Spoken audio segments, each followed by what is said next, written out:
406장 찬송을 부르시겠습니다. 406장 찬송을 부르시겠습니다.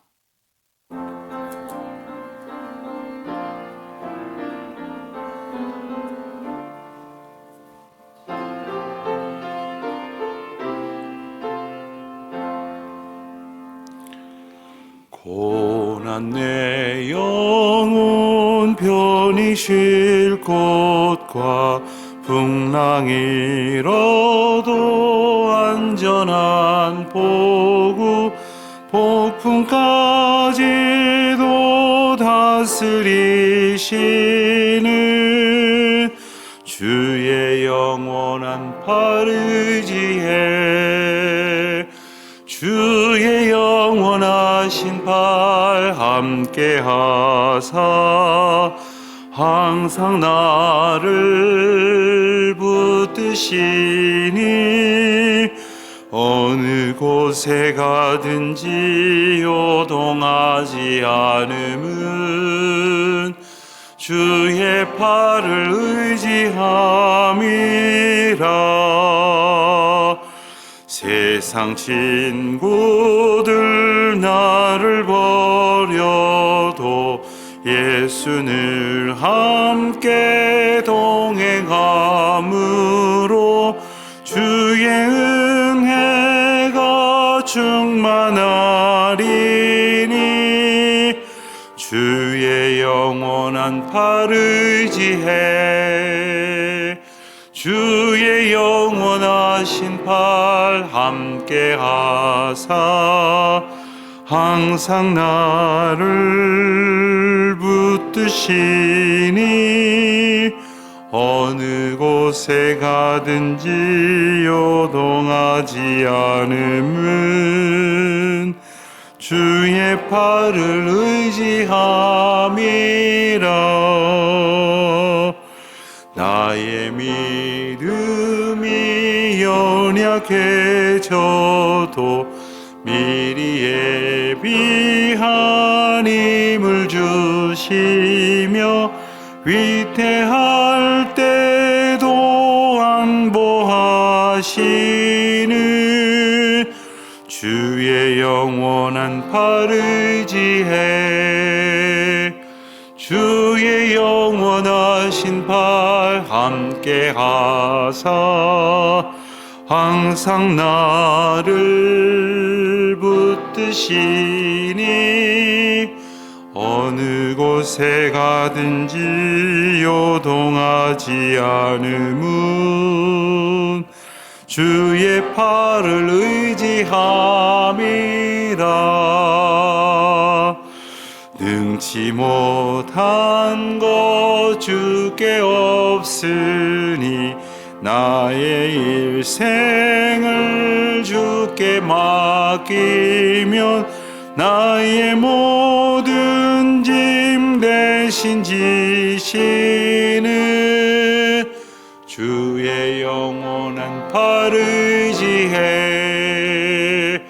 주의 영원하신 팔 함께 하사 항상 나를 붙드시니 어느 곳에 가든지 요동하지 않음은 주의 팔을 의지함이라.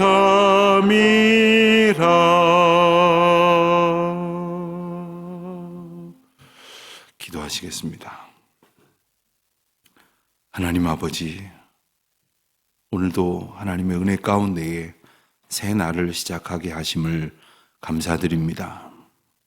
특별히 저희들이 주님의 은혜 가운데에 복된 주일을 보내게 하시고 또 쉼을 통하여 힘을 얻게 하셔서 다시 새로운 한 주간 저희가 삶의 자리에서 부르신 그 부르심 앞에 순종할 수 있도록 인도하여 주시니 감사를 드립니다.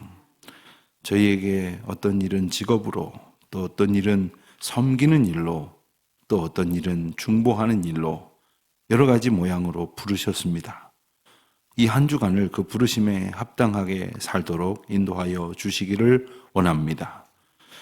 저희가 부르심에 받은 일을 살면서 때로는 저희가 원하는 일이 하나님 뜻에 맞는지 혹은 맞지 않는지조차 분별하지도 않고 그저 간절히 바랄 때가 있습니다.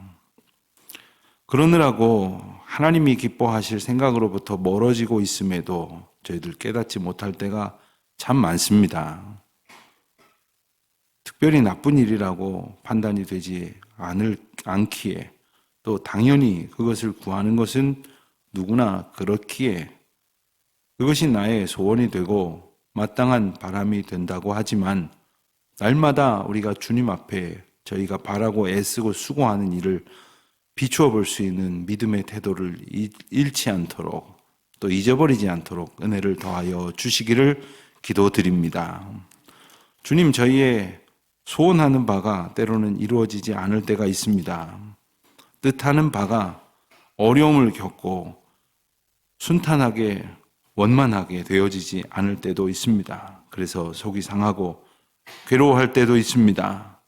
하오나 주님, 저희가 저희의 뜻이 저희의 삶의 주인이 되어서 저희가 원하는 대로 되지 않는다고 속상해할 일이 아니라 그럴 때 주님께서 인도하시는 뜻이 무엇인지 또 주님께서 그 과정을 통해서 내게 깨우쳐 알게 하시려는 것이 무엇인지를 깨닫는 귀한 시간이 되게 하여 주시기를 기도드립니다.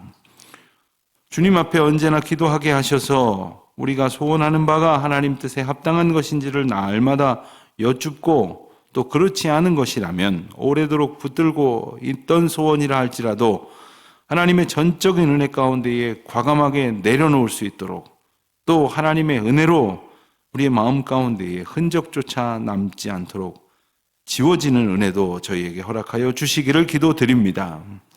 욕망에 휘둘려서 살지 말게 하여 주시옵소서.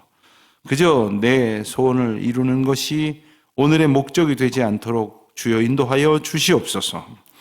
하나님, 저희의 삶 가운데에 믿음을 주셨기에 이제 저희는 마지막 날에 이르도록 믿음으로 살게 하시는 은혜 안에 거하게 되었습니다. 오늘 하루 그 은총이 우리의 삶에 확실히 증거되어지는 믿음의 고백으로 충만케 하여 주시옵소서. 어려운 일 당할 때 오히려 기도하게 하시는 은혜를 얻은 줄 알고 감사하는 하루가 되게 하여 주시옵소서. 피곤하고 괴로운 심령으로 살아가는 저희의 인생길이 고단한 것을 깨우칠 때마다 주님의 온전케 하시는 은혜를 더 깊이 사모하는 믿음의 사람 되게 하여 주시옵소서. 아버지 하나님, 저희가 저희 홀로 이 믿음의 길을 걸어가도록 두지 아니하시고 참으로 소중한 믿음의 동력자들을 저희 곁에 두신 것을 감사드립니다. 뿐만 아니라 저희 앞에 하나님께서 저희를 온전케 하시려고 때를 따라 허락하신 인도자들이 저희의 영적 리더들이 있음을 감사드립니다.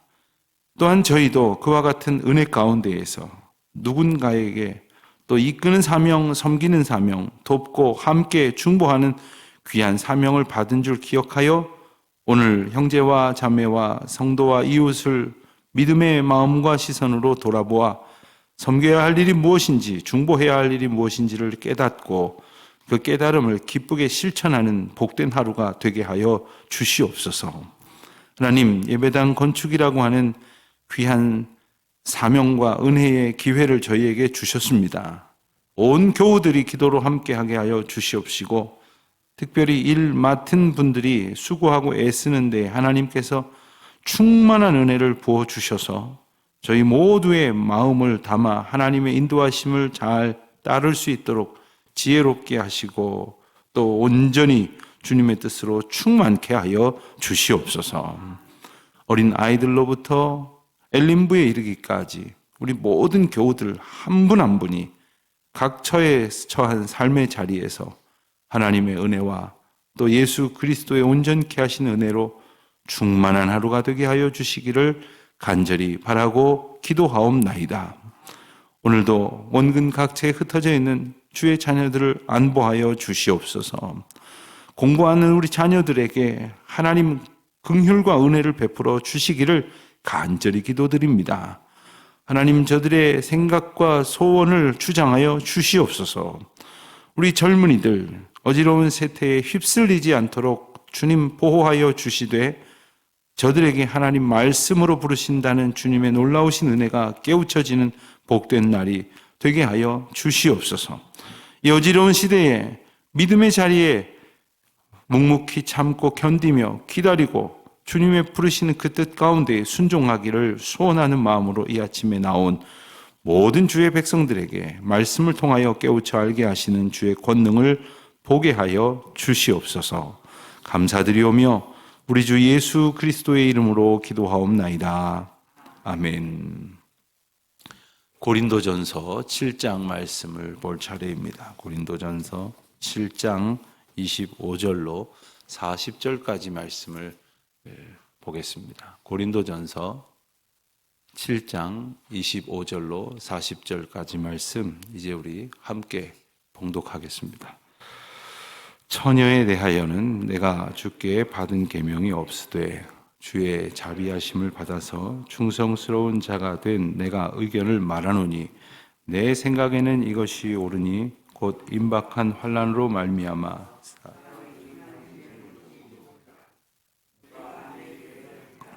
의기를 구하지 말며 아내에게서 놓였느냐 아내를 구하지 말라. 그러나 장가가는 것 죄짓는 것도 아니요 처녀가 시집가도 죄짓는 것이 아니로되 이런 이들은 육신의 고난이 있으리니 나는 너희를 아끼노라. 형제들아 내가 이 말을 하노니 그때가 단축하여진 거로 이후부터 안에 있는 자들은 없는 자같이 하며 우는 자들은 울지 않는 자같이 하며 기쁜 자들은 기쁘지 않은 자같이 하며 매매하는 자들은 없는 자같이 하며 세상 물건을 쓰는 자들은 다 쓰지 못하는 자같이 하라. 이 세상의 외형은 지나감이니라. 너희가 염려하기를 원하노라. 장가가지 않는 자는 주의 일을 염려하여 어찌하여야 주를 기쁘시게 할까 하되 장가간 자는 세상 일을 염려하여 어찌하여야 아내를 기쁘게 할까 하여 마음이 갈라지며 시집가지 않는 자와 처녀는 주의 일을 염려하여 몸과 영을 다 거룩하게 하려 하되 시집간 자는 세상 일을 염려하여 어찌하여야 남편을 기쁘게 할까 하느니라. 내가 이것을 말하면 너희의 유익을 위함이요 너희에게 올무를 놓으려 함이 아니니 오직 너희로 하여금 이치에 합당하게 하여 흐트러짐이 없이 주를 섬기게 하려 함이라. 그러므로 만일 누가 자기의 약혼녀에 대한 행동이 합당하지 못한 줄로 생각할 때에 그 약혼녀의 혼기도 지나고 그같이 할 필요가 있거든 원하는 대로 하라.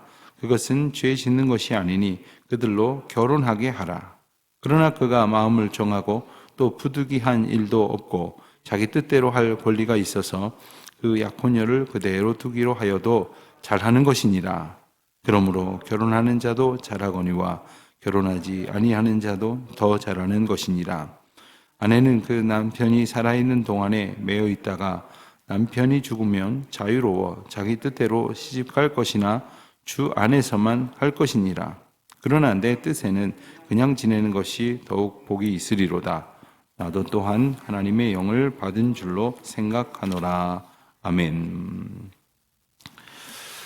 바울은 이 고린도전서 7장을 통해서 결혼 생활 그리고 결혼에 대한 여러 가지 상황을 어떻게 받아들이고 또 결혼 생활이 유지되어지지 못해서 이혼을 하게 되는 경우 또 이혼을 했을 때에 재혼을 하는 그런 상황은 어떻게 받아들여야 하는지에 관한 말씀을 이 7장에서 쭉 전해오고 있습니다.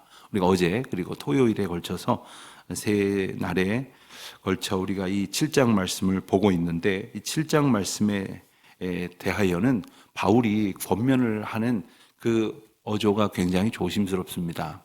특별히 그러한 이유 중에 하나는 바로 1절에 나오는 대로 이 말씀의 교훈이 주께 받은 계명이 아니라 바울 자신의 의견이나 권면이기 때문에도 그럴 것입니다. 무슨 뜻입니까? 하나님께서 바울에게 명확하게 이 메시지를 주셨다고 할 수는 없으나 성령의 감동 가운데에 내가 사도로서 영적인 길을 제시하겠다 하는 그런 뜻이 될 것입니다.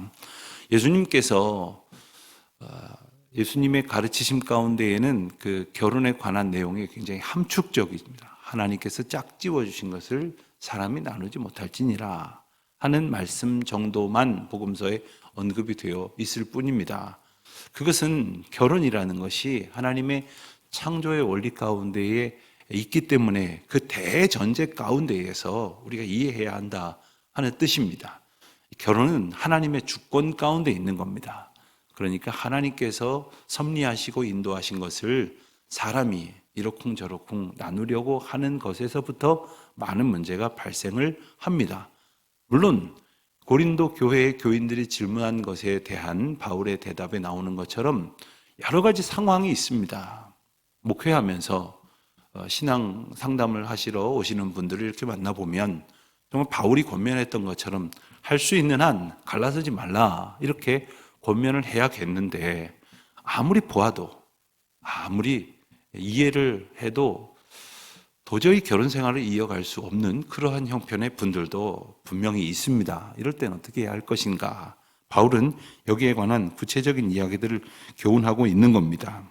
먼저 25절, 26절에 보면 독신을 어떤 전제로 이야기하고 있다는 것을 우리가 알게 됩니다. 여러분, 그 이유는 바울이 독신했기 때문에 독신을 전제하는 것도 아니고 바울이 독신 상황만을 경험했기 때문에 그렇게 말한다고만 말할 수도 없는 겁니다.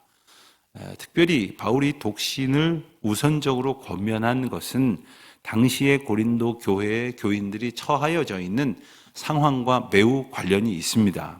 그렇기 때문에 이 결혼과 이혼과 재혼에 관한 고린도전서 7장의 교훈을 오늘 이러한 상황을 맞닥뜨리고 있는 모든 분들한테 아주 기계적으로 적용해서만도 안 될 것입니다.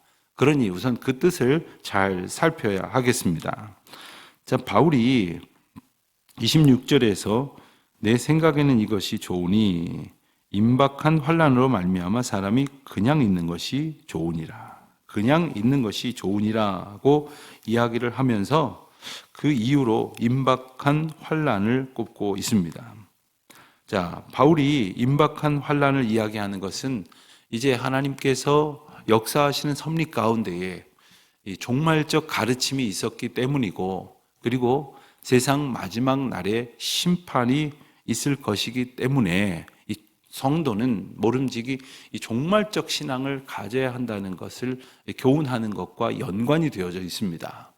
물론 그 종말은 어느 때에 올런지 그때도 몰랐고 지금도 알 수 없습니다. 하나님께서 그 종말의 때를 알 수 없다고 분명히 말씀하셨습니다. 그러니까 종말의 때가 어떨 거라고 이야기하는 것 자체가 거짓이고 이단이고, 그리고 그것은 하나님 말씀을 왜곡하는 것입니다. 그러나 우리가 기억해야 될 것은 이 종말적 태도, 그러니까 종말의 약속이 있는 그러한 성도, 그 약속을 받은 성도로서의 합당한 믿음의 삶을 살아가고 있느냐라는 겁니다.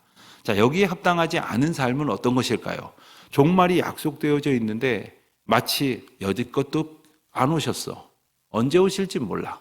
그러니 무시하고 사는 듯한 태도로 살아간다는 것은 이것은 종말적 신앙 태도에 거슬리는 것입니다. 또 하나, 종말적 신앙 태도를 가르쳐 주셨지만 현실을 부정하고 외면하고, 그래서 내게 오늘 주신 사명이 있는데, 내게 오늘 맡기신 나를 통해서 이루어 가실 일이 있는데 그거 다 무시하고 예수님 오셔서 심판하신다고 하셨으니까 이런 일 할 필요 없어 라고 말하는 이 태도 또한 잘못된 것이라는 말씀을 분명히 사도 바울은 전하고 있는 겁니다. 그러니 우리는 이 종말적 신앙을 가진 자로 어떻게 살아가는 것이 좋으냐, 이 임박한 환난, 이것은 멀리 보면 종말이고, 그리고 그 종말의 때에 다가오는 여러 가지 어려움들이 있을 것이니 이 환난으로 인하여 견디지 못할 정도의 연약함이나 또한 이 환난이 견딜 수 없는 괴로움으로 다가올 것을 걱정한다면 차라리 그냥 지내는 것도 좋겠다라고 말하는 것입니다.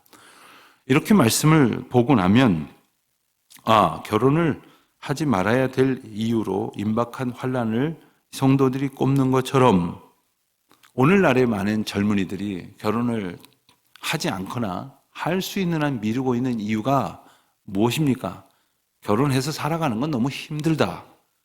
결혼해서 집장만 하고 아이 낳아 키우는 거 너무 괴로운 일이다. 그러니까 결혼하지 말자 하는 이유 때문에 결혼을 안 하는 현상과 별로 다르지 않다고 생각하시는 분들이 있습니다.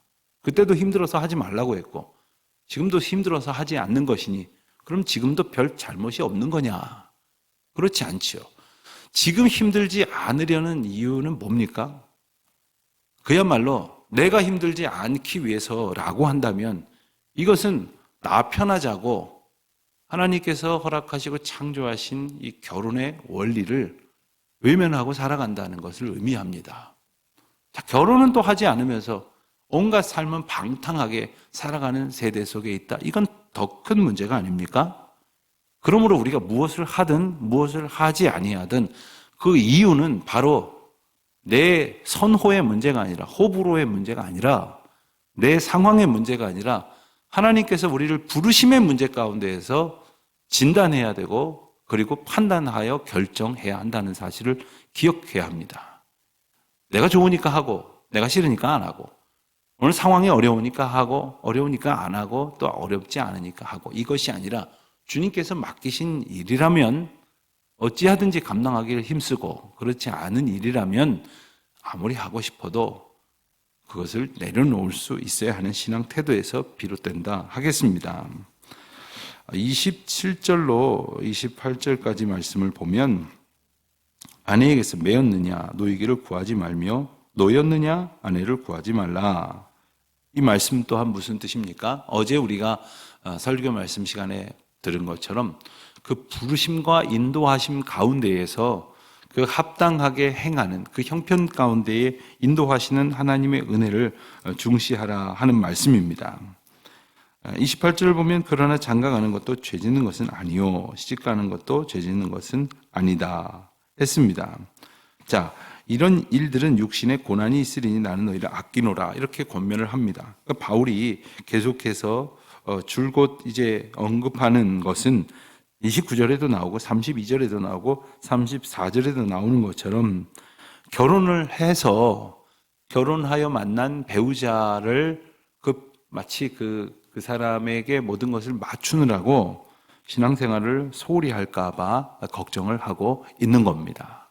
자, 어떤 분이 자꾸 교회를 빠지십니다. 그래서 목사가 불러서 좀 무슨 사정이 있는지를 물었습니다. 그랬더니 남편이 교회 가는 것을 싫어해서 기분 나쁘지 않게 하는 것이 더 먼저일 것 같아서 교회 가지 않았습니다. 어찌 보면 그 관계를 잘 유지해가지고 언제고 잘 구슬러서 믿음 생활을 할 수 있도록 하려고 했습니다 라고 말하지만 그것은 결코 잘못된 겁니다. 물론 큰 싸움을 일으키면서까지 신앙을 지키라는 뜻은 아닙니다.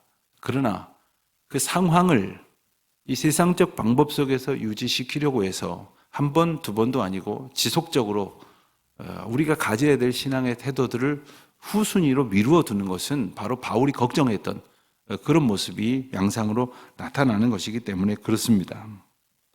이 세상에 있는 것들에게 미련을 두지 말라 하는 것이고 그것으로 인하여 하나님 앞에 두어야 할 신앙의 절대적 우선순위를 포기하지 말라는 겁니다.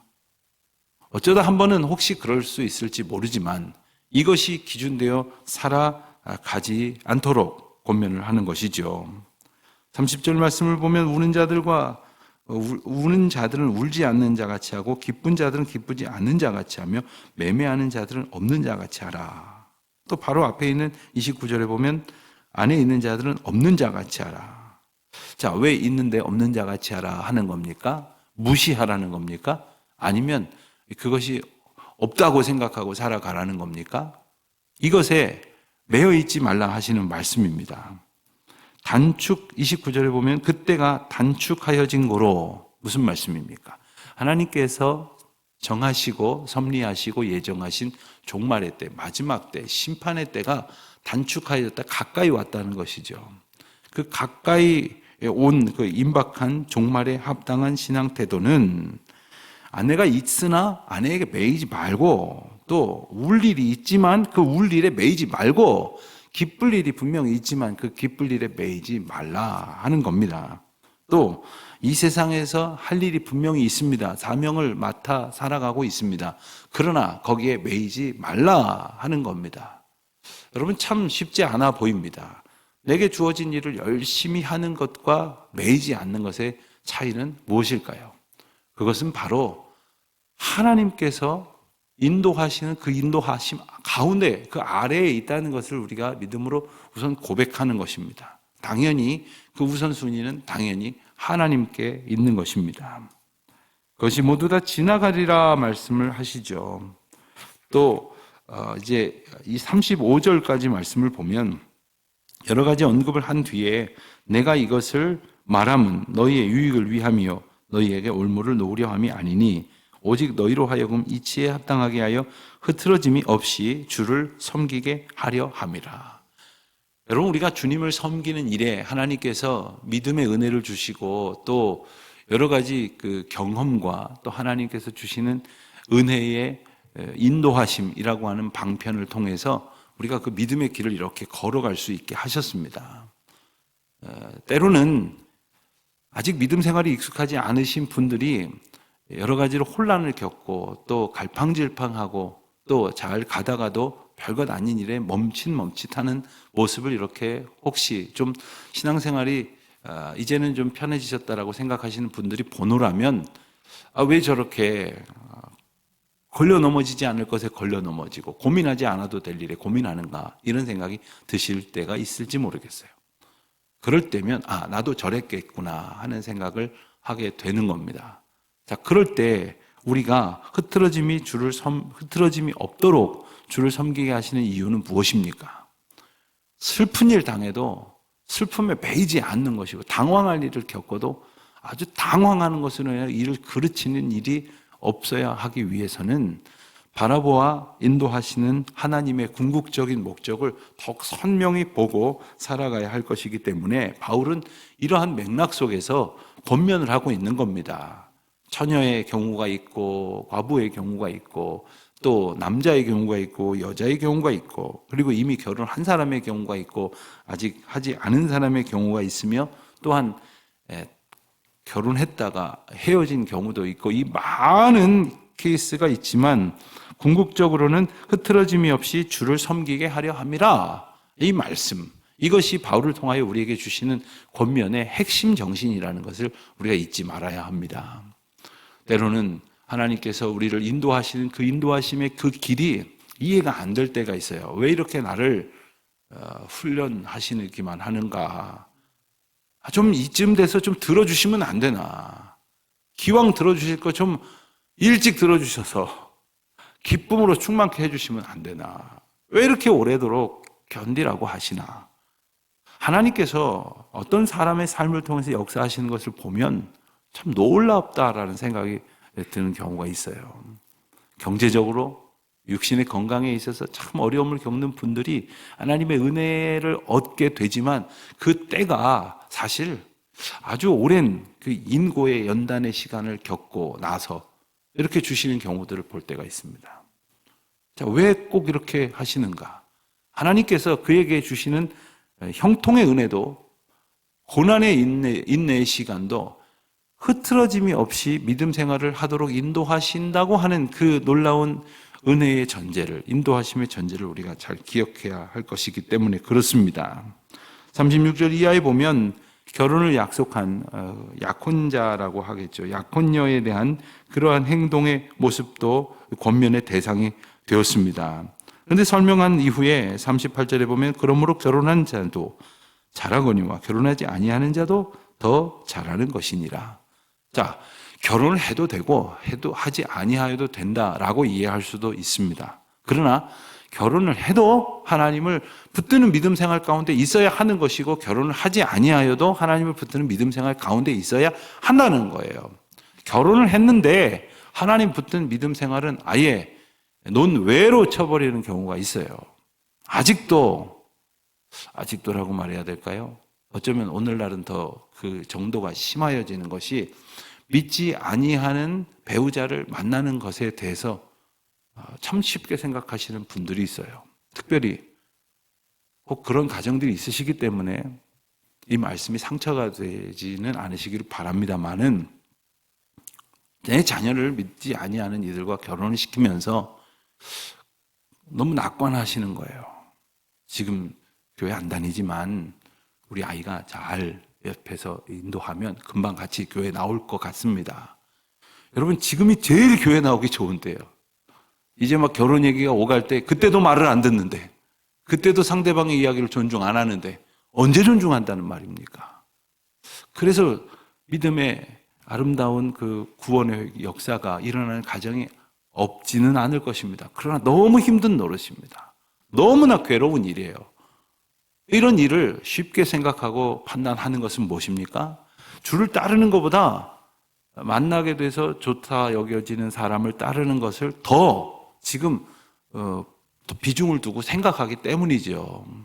그런 모든 일에 대해서 바울이 권면하는 겁니다. 오직 주를 따르는 일에 흐트러짐이 없게 하라. 비단 결혼하는 문제겠습니까? 그것만의 문제겠습니까?